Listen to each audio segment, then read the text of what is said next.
Painless Performance Conversations, A Practical Approach to Critical Day-to-Day Workplace Discussions by Marnie E. Hello everyone. Today I am going to review the book, Painless Performance Conversations.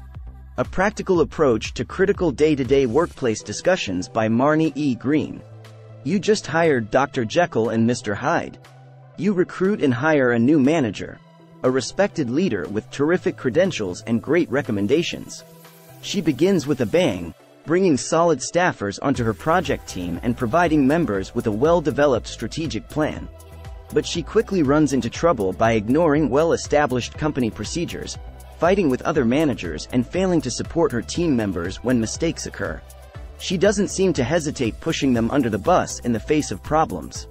Employee performance problems rarely, if ever, resolve themselves. It is up to you to take action. You know you should do something about her, but other challenges demand your time and attention. Because of the new manager's stellar record, you give her the benefit of the doubt. Also, you don't look forward to bringing any of this up by starting a conversation with her that is bound to be painful and unpleasant. You fear that the necessary follow-up discussions will be even worse. So you look the other way, hoping the situation will somehow resolve itself. For employees to be successful, your number one job must be to help your employees see your expectations as clearly as you see them. The next time you check, you learn that everyone on the manager's team is miserable. Some of the company's best people became totally frustrated and unhappy, and they quit. At this point, you realize that you abdicated your responsibility for dealing with the manager's abusive and counterproductive leadership. Only you can address them productively. Performance conversations are painful because you make them so. If you are like most executives, the above scenario is not uncommon. As an executive, you must stay on top of the people who work for you. You have to hold them accountable. From the beginning, have regular conversations with your new staffers regarding their progress and job performance. Talk to them about day-to-day interactions and relationships with their team members, particularly if you learn that things are going badly. If you don't speak up quickly, the situation can deteriorate and will eventually spin out of control. Your inaction will only make things worse. When managers give little or no feedback to employees, 4 of 10 workers report being actively disengaged. 6. Many executives avoid difficult personal encounters with their direct reports. Such dereliction of duty is simply a matter of wimping out. Fear causes such avoidance, specifically, fear of the unknown, fear of losing control, and fear of failure. But fear can always be conquered. And each time you do what you fear, the task becomes easier, and you become less afraid. Performance conversations. Performance conversations are particularly difficult when they involve employees with whom the manager must have a good daily working relationship. No one likes these discussions or can predict how they might go. However, well-run performance discussions can be positive experiences for the manager and the employee. If you know how to manage these sessions, they don't have to be painful. Delivering the news that an employee is not stacking up can be tough. But it doesn't have to be. Whatever their organizational level, all employees need interaction and feedback to function well. They must know your precise expectations and how to meet them. When you convey this crucial information in a constructive way, your discussion about performance provides employees with an essential, valuable service. Are you a catalyst? As a manager, your job is to be the catalyst for positive action within your team. Use regular, frequent painless performance conversations to bring out the best in your employees and direct reports. That means having a conversation with a person you care about concerning an issue that worries you. The situation requires your influence, and the outcome is uncertain. Regardless of how the prospect of the conversation makes you feel, performance-related conversations are your job as a manager. Being a catalyst means guiding your employees and your company to a better organizational future. Work is a group exercise, but each employee faces individual challenges and must solve specific problems. Don't turn these meetings into scary, formal sessions conducted behind closed doors. Keep them as conversational and informal as possible. If an employee annoys you personally or triggers one of your pet peeves, make sure this doesn't get in the way of a productive conversation. As manager of your work group, you are setting expectations in every conversation you have with your employees. Accept your responsibility for your staff members' productivity. Never assume that one conversation will automatically solve an employee issue. Notable change will almost always require repeated conversations. Focus on work-related, functional performance issues that interfere with employees working at their best. Specific expectations. Never leave your employees guessing about what your organization expects. In addition to employee handbooks, procedure manuals, and other guidelines, provide each employee with a written list of your specific expectations. The better informed your staffers are about your standards and goals, the more likely they are to meet them. One reason giving feedback is tough is because managers often don't give feedback. They make judgments. Be as precise as possible. Don't tell an employee, "I'd like you to take care of that customer complaint today." Instead say, "Return that customer's call today and provide her with a response that is satisfactory to her and to our organization." Don't say, "We need to make sure the office is organized before we go home tonight." Instead say, "Before the end of our workday, please pick up the trash, straighten the magazines, and replenish the brochure supply in the waiting room." It may seem quicker and easier to tell employees what to do, but you won't gain their commitment. When you plan and conduct a performance conversation, focus on the employee's behavior and not on what you deem to be his or her bad attitude. Concentrating on something that is intangible and unmeasurable like attitude is seldom productive. Your perception of an employee's attitude might easily be wrong. Employee behavior, however, is observable and tangible. In a conversation centered on attitude, you might be tempted to say, "You seem to be distracted and more careless with your work recently." In a dialogue based on behavior, you would more concretely say, "Your reports have included 10% more errors this month than in the past 3 months." Similarly, keep subjective assessments out of performance conversations. Stay objective and provide concrete constructive feedback instead. Employees actually want guidance on their performance, and many become anxious without it. The style, time, and place. Don't do all the talking. Avoid phrasing like, "You need to," "You should," and "Why don't you?"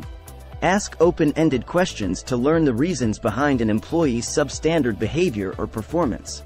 You might ask, "What are your ideas about?" Or, "How might we best resolve this?"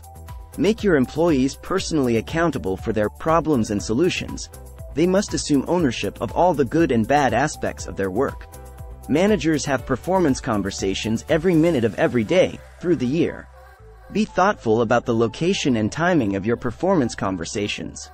Find a place that allows you and the employee to focus on the issues at hand without distractions. This could be a bench in a park, at a table over dinner, or in an office lounge, whichever works best. Be aware of your state of mind before the meeting.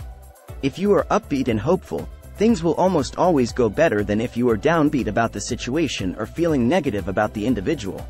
The behaviors you observe are more reliable than the assumptions you make. When you stay more consciously positive, potential fear will hold less sway over you. Don't speculate or borrow trouble. Consider what kinds of what-ifs might deter you from having a critical conversation, such as, what if the employee is resistant to change?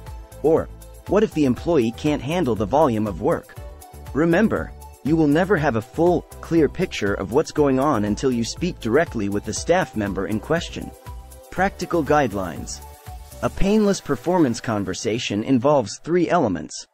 No surprises. Spell out your expectations. Your team members cannot improve a particular skill if you never tell them that it is important. Begin by clearly communicating your priorities. The employee must fix the problem. People must take ownership. Focus on the future. Highlight what the staffer can do to make things better tomorrow, not on what happened that made things worse yesterday. Employees need and want your perspective so that they can be successful. Use this 6-step model to plan and implement painless performance conversations. Explain the situation. Discuss in detail why it is important. Listen and probe. Find out what is going on and why. Find agreement. Get employees to commit voluntarily to change their behavior. Ask employees to concur on important tasks or goals. Discuss alternatives. The employee should make these suggestions. Specify the next steps. Be precise about the who, what, and when of decisions. Express confidence. Communicate your faith in the employee to do better. Plan, focus, and show confidence. You must prepare for performance conversations. Painless discussions only work if you are confident and know what you want to accomplish. The heart and soul of performance conversations includes: if not you, then who? You are responsible for keeping employees productive. You must monitor their work and make sure they meet their goals. That requires regular performance conversations. Develop your craft. The more you practice performance conversations, the better you become. Study and review your progress and capabilities.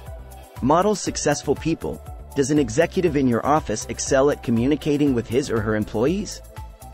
Study that person's conversational approaches and techniques and apply those methods to your efforts. Practice visualization. Before your next performance conversation, sit down, get rid of all distractions, concentrate your thinking and visualize how the upcoming discussion might play out. Review possible options and how you might respond. Focus, focus, focus. A batter keeps his or her eyes on the ball. During performance conversations, stay fully focused. Don't get sidetracked by small talk or ancillary issues that are less relevant. Mind your negative thoughts. People often try to wriggle out of unpleasant events by repeating negative internal dialogues. For example, "You don't want to have this conversation," or "Why don't you just wait and see if the employee changes?" Don't pay attention to these negative messages. Think positive thoughts and develop a strategy for having a productive conversation. Begin with the hardest conversation. Tackle difficult issues first. Wait through the silence. Expert conversationalists understand that silence can be valuable. In performance conversations, silence gives employees a moment to formulate their replies and control their emotions. Give your staff member plenty of time to develop the most appropriate responses to your questions and comments. Shift your focus. Normally, your goal is to fix an employee's performance problem. However, if no fix is possible, shift your perspective. You can take one of three paths. Focus on what's right, not what's wrong. Focus on what you have, not what you don't have. Or, focus on solutions, not problems. Ask for reassurance. Emotional support helps. Discuss your upcoming performance conversation with someone you respect, like a trusted colleague. Have patience. Don't expect behavioral change miracles after 1, 2, or even 3 conversations with an employee. Change seldom occurs overnight. Don't expect too much. Adopt a long-term view. Conversations are living and breathing events with a multitude of moving parts. By properly implementing the right conversational techniques and tools, you can help your employees improve their performance painlessly. Takeaways. The more satisfied employees are with their managers, the more satisfied they will be with their jobs. Make sure your staff members know exactly what you and your organization expect. Employees require feedback to know how they're doing. Engage in positive performance conversations with workers as often as possible. Use these conversations to manage your employees' day-to-day work quality. A painless performance conversation involves discussing a hard issue with an employee in a circumstance that requires your influence and has an uncertain outcome. Most managers dislike and avoid these dialogues, but such talks don't have to be hard. Never assume that just one conversation will solve an employee issue. The better informed your employees are about your specific standards and goals, the more likely they are to perform as you wish. As a manager, you must be a catalyst for positive action within your team, guiding your employees and company to a better organizational future.